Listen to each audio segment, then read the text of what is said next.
Hello and नमस्कार everyone. अगर आपको लगता है कि लिवर सिर्फ आपके लिवर तक ही रिलेटेड रहता है और आपको सिर्फ गैस्ट्रिक इश्यूज देता है तो आप गलतफहमी में हैं।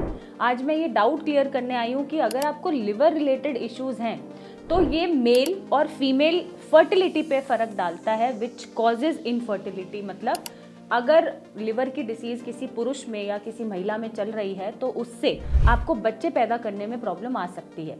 कैसे आ सकती है? अगर मैं पहले मेल्स की बात करूं, अगर उनमें फैटी लिवर या फाइब्रोसिस जैसी प्रॉब्लम चल रही है, उनका लिवर सक्षम तरीके से काम नहीं कर रहा है, तो उनका वेट तो बढ़ेगा, फैटी लिवर तो है ही साथ में, बट उनका स्पर्म काउंट भी कम हो सकता है।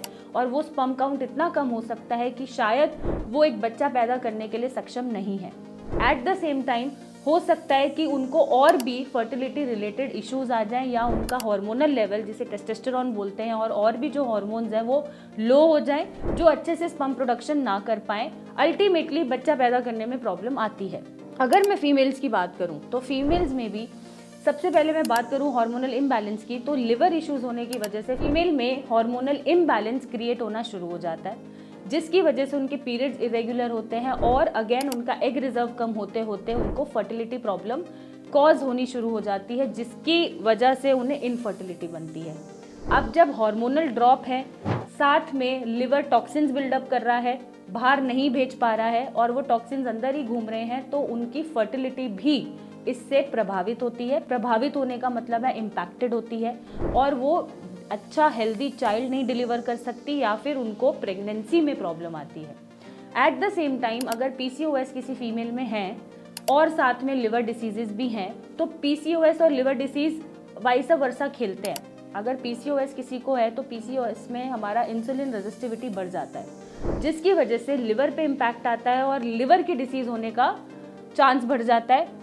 और अगेन अगर लिवर की डिसीज है तो इंसुलिन रेजिस्टिविटी की वजह से पीसीओएस कनेक्ट हो जाता है या फिर किसी फीमेल में शुरू हो जाता है। तो ये दोनों ही वाइसा वर्सा खेलते हैं, तो दोनों ही बीमारियां नहीं होने देनी है, क्योंकि अगर लिवर की बीमारी पहले हुई और पीसीओडी हो गया उससे, तो भी आपको कंसीव करने में प्रॉब्लम आएगा, और अगर पीसीओडी है और लिवर इम्पैक्ट हो रहा है तो भी आपको कंसीव करने में प्रॉब्लम आएगा और शायद आप कंसीव नहीं कर पाएंगे।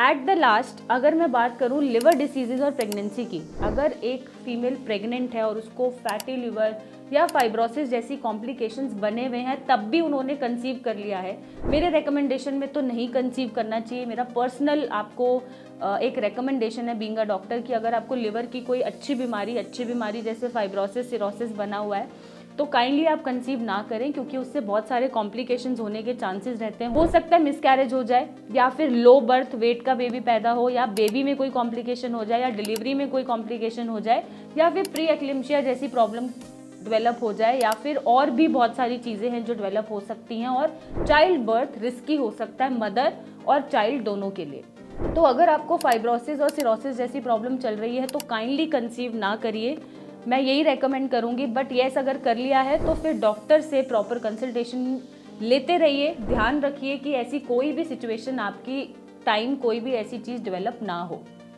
तो अगर मैं इन शॉर्ट समझाना चाहूँ, अगर इनफर्टिलिटी का इशू किसी भी फीमेल या मेल में है तो उनका लिवर चेक ज़रूर होना चाहिए, और अगर लिवर की बीमारियां उन्हें पहले से ही है तो इनफर्टिलिटी बन सकती है। ऐसे में क्या करना है, बस लिवर को हेल्दी रखना है। तो अगर लिवर से रिलेटेड कोई भी इशू चल रहा है और वो सॉर्टेड रहेगा तो इनफर्टिलिटी जैसी चीज़ें नहीं डेवलप होंगी और आपको कंसीव करने में प्रॉब्लम नहीं आएगी। और अगर दोनों में ही इशू आ रहा है, प्रॉब्लम आ रही है, तो नीचे दिए गए नंबर पर मेरी टीम से बात करें, हमसे मिलने आएँ और अपने लिवर को ठीक करें। Thank you and take care.